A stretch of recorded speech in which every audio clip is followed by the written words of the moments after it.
Hello मेरे प्यारे बच्चों, आज मैं आपको फिर से एक नए टॉपिक के साथ में इस चैनल में आपको वेलकम करने के लिए मैं खड़ा हूं।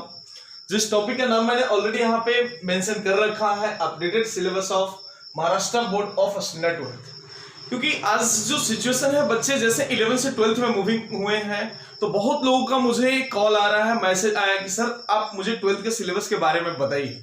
तो मेरे दिमाग में एक आइडिया है कि क्यों ना ये सिलेबस को अपन एक यूट्यूब चैनल पे बना करके डाल दें, ताकि इसका फायदा हर किसी को मिल जाए। और आप भी मतलब हमारा सहयोग करिए कि ताकि मैं हर स्टूडेंट के मतलब उसके एक कॉर्नर तक मैं पहुंच पाऊं और इस सिलेबस के बारे में उनको भी अच्छे तरीके से जानकारी मिल जाए। तो जैसे कि आप देखिए, मैंने यहाँ पे लिख रखा हूं कि जैसे कि मैथमेटिक्स के सिलेबस को दो पार्ट में डिवाइड किया गया है, M1 और M2। जैसे कि ये पहले भी था और आज भी वही है, बट कुछ पार्ट जो है आपका जो मतलब चैप्टर्स है, वो चैप्टर्स कहीं एडिट मतलब वो आगे पीछे किया गया है, कहीं हटा दिया गया है। तो उसके बारे में आज अपन डिटेल डिस्कशन करेंगे।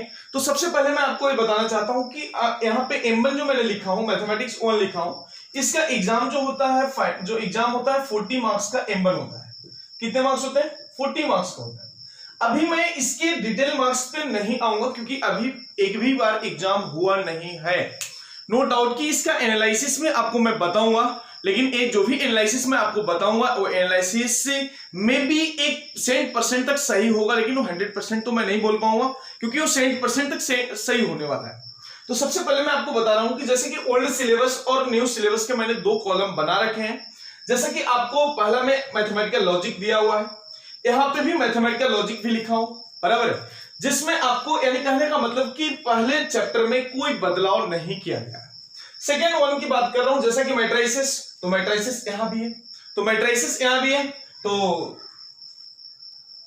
जैसे अब इसकी बात में थोड़ा सा आपको बताना चाहूंगा, जैसे मैट्रिसेस के बारे में आपको बता रहा हूं, दोनों तरफ उसके सेम है। तो मैं एक काम करता हूं, एक इसका अप्रोक्सीमेट वेटेज लिखते जाता हूं, जो कि पहले और अभी में बस कोई ज्यादा चेंजेस नहीं है। जैसा आप मैथमेटिकल लॉजिक की बात करेंगे तो आप ये मानिए कि इसका मार्क्स जो आने की संभावना है एग्जाम में 6 से 8 मार्क्स है देगा। यानी कहने का मतलब कि 6 से 8 लिखने का लॉजिक क्या है, मैं वो आपको बताना चाहता हूं। 6 बोले तो क्या होगा कि विदाउट ऑप्शन 6 मार्क्स कंपलसरी पूछे जाएंगे, और 8 मार्क्स क्या होगा विथ ऑप्शन, यानी विथ ऑप्शन के भी सवाल आते हैं इसमें। जैसे कि कोई क्वेश्चन इस तरह से दिया रहेगा, सोल्व एनी टू, और आपको वहां पे 3 क्वेश्चन दिए रहेंगे, या कभी 4 क्वेश्चन होगा तो वहां पे आपको 2 क्वेश्चन सोल्व करने होंगे। ये सारे पैटर्न आपको बताया जाएगा इसमें। आज मैं ओनली सिलेबस की बात कर रहा हूं। तो यानी कहने का मतलब कि 6 to 8 मार्क्स के लिए अप्रोक्सीमेट मार्क्स उसके लिए बनते हैं। मैं सभी का मार्किंग स्कीम लिख दूंगा लास्ट में। सबसे पहले मैं इसकी बात कर रहा हूं, सुन लीजिए। मैट्रिसेस तो चलिए ठीक है, सेम है। ट्रिग्नोमेट्रिक फंक्शन दोनों तरफ 1 सेकंड सेम है, यहां पे कोई चेंजेस नहीं आया। नेक्स्ट बात कर रहा हूं पेयर ऑफ स्ट्रेट लाइन, देखिए दोनों में भी कोई चेंजेस नहीं है, कोई कंटेंट में भी चेंजेस नहीं है, जो इसमें पहले था वो इसमें भी है।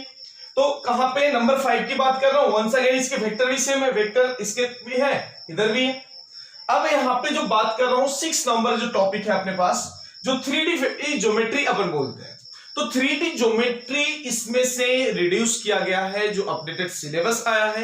ये बात आप ध्यान में रखिए बिल्कुल भी, क्योंकि ये इंपॉर्टेंट टॉपिक था, थोड़ा सा स्टूडेंट के लिए डिफिकल्ट जाता था, जिसके वजह से हो सके कि यहां से इस जो भी न्यू सिलेबस जो आया हुआ है, न्यू जो अपडेटेड बुक आया हुआ है, वो बुक में ये पॉइंट नहीं है और इसको डिलीट किया गया।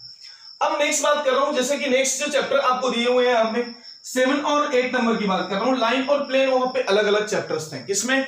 ओल्ड सिलेबस में।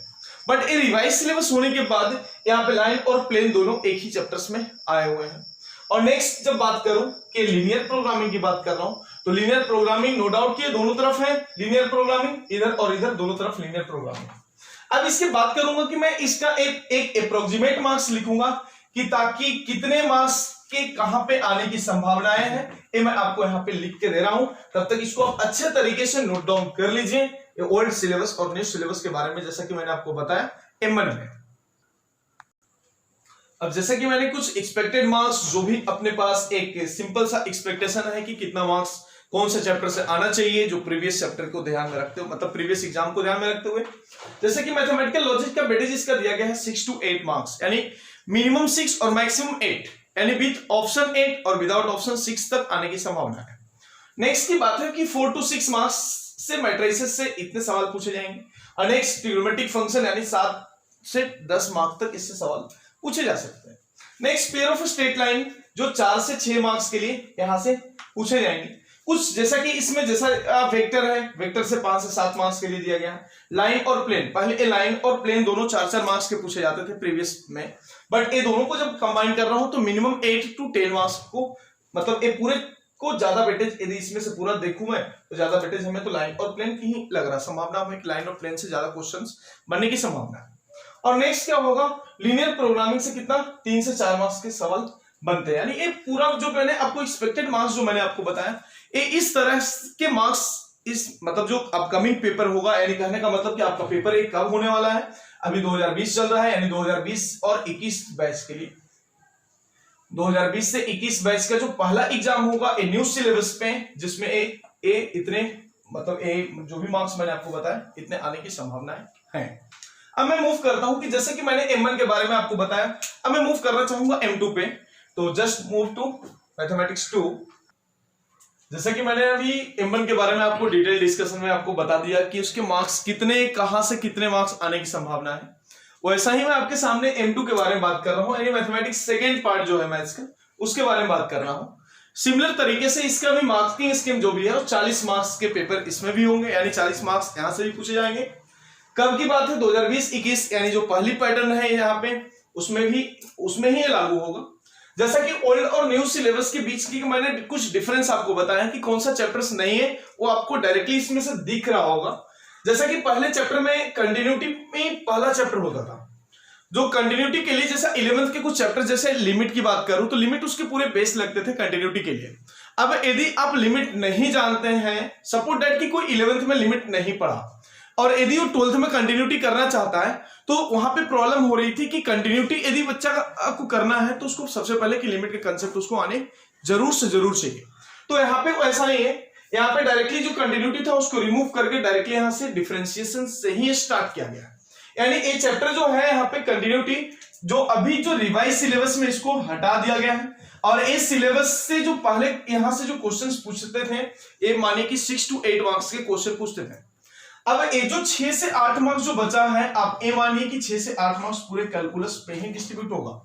इवन आप ऐसा बता सकते हैं, डिफरेंशिएशन से जो क्वेश्चन आते थे उससे भी 1 मार्क्स बढ़ेगा। जो प्रीवियस मार्किंग स्कीम है, सारे मार्किंग स्कीम इसमें सेम ही होंगे, क्योंकि कैलकुलस एक अहम रोल प्ले करता है, आपको बात पता है। 40 मार्क के जब क्वेश्चंस आते हैं, यानी कि कहने का मतलब कि सेकेंड, जैसा M2 से यदि 40 मार्क्स का पेपर में आ रहा है क्वेश्चन, तो आप ये मानिए कि नियर अबाउट 30 to 35 मार्क्स कोई भी क्वेश्चंस आएंगे विथ ऑप्शन की। जब मैं बात करूं तो आप ये मानिए कि 30 मार्क्स तो एनी हाउ आप मानिए कि कैलकुलस से ही होंगे। कैलकुलस में कौन कौन से पार्ट आपको दिख रहा है, जैसा डिफरेंशिएशन होगा, एप्लीकेशन ऑफ डेरिवेटिव की बात करूं, integration, definite, application of definite integration, जिसको कहीं कहीं एरिया भी बोला जाता है, एरिया के नाम से इस चैप्टर को लोग बोलते हैं। अब जैसे कि डिफरेंशियल इक्वेशन, यानी कहने का मतलब कि ये 6 चैप्टर से पूरा कंप्लीट, आप ये मानिए कि 30 मार्क्स आपको 40 में से एक जरूर से जरूर पूछेगा। जैसा ओनली कंटिन्यूटी को हटा दिया जाए तो बाकी की, जैसे देखिए ना, इसको यदि मैं यहां से रिमूव करता हूं तो बाकी की जितने सारे चैप्टर्स हैं, 1 2 3 4 5 6 7 8 सिमिलर वेज में सारे चैप्टर्स एज इट इज है। ओनली यहां से आपको रिमूव हुआ है ओनली कंटिन्यूटी। और ये अपडेटेड सिलेबस के बारे में जैसा कि मैंने आपको जानकारी दिया। अब बात रही कि बुक्स कहां मिलेंगे, यानी कहने का मतलब कि अपडेटेड बुक कहां अवेलेबल है, तो मैं फिर से आपको बताना चाहूंगा कि सबसे पहले केकेज मैथमेटिक्स का ऐप पे जाइए, गूगल ऐप प्ले स्टोर से आप इसको डाउनलोड करिए, और वहां पे स्टडी मटेरियल में जाकर के क्लास 12th के स्टेट बोर्ड के मैंने कुछ वहां पे, ये दोनों स्टेट बोर्ड का M1 और M2 दोनों वहां पे डाल रखे हैं PDF के फॉर्म में। आप वहां से उसको डाउनलोड करके आप इसको एक बार सेल्फ स्टडी और एक बार इस पे स्टडी आप कर सकते हैं सिलेबस में। तो जैसा कि मैंने आपको इसमें एक बहुत बड़ा जानकारी आपको दिया कि किस सिलेबस में, मतलब कौन सा टॉपिक कहां से रिड्यूस किया गया है, इसके बारे में आपको जानकारी मिल गया। अब मैं कभी बात करूंगा आपको इसके स्कीम पे और किस तरह के क्वेश्चन पेपर आते हैं, इसके लिए आप अगले वीडियो का इंतजार करिए। तब तक के लिए धन्यवाद।